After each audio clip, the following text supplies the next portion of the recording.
COVID-19 menular, betul? Kita semua udah tahu itu.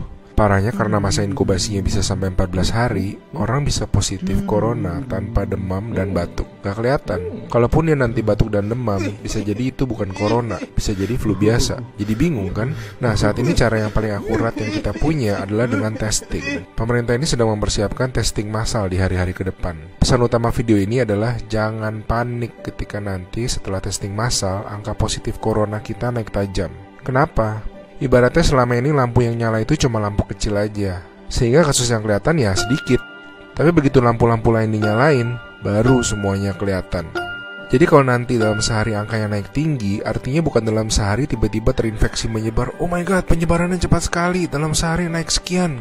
Lebih tepatnya, dalam sehari kelihatan banyak kasus positif yang terinfeksinya itu dari kemarin-kemarin, tapi belum kelihatan.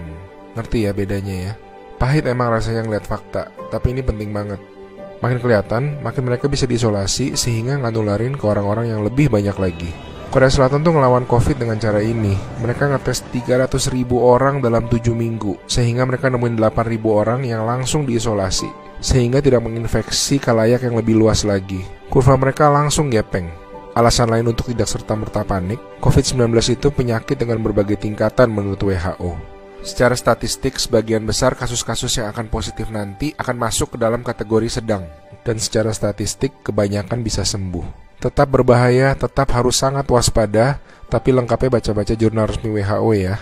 Di hari-hari ke depan kita akan lihat banyak orang positif corona, teman-teman kita, saudara-saudara kita. Tapi ingat, jangan jadi stigma. Corona itu bukan aib, dia bukan dosa, dia bukan kesalahan orang itu sendiri. Jadi kita tetap harus waspada, harus menjaga diri kita tidak terinfeksi. Kita malahan harus bantu mereka untuk jadi sembuh. Jadi akhirnya masif testing itu perlu, supaya yang sakit dan tercecer di sana-sini bisa diisolasi sehingga tidak menimbulkan lebih banyak orang yang terinfeksi.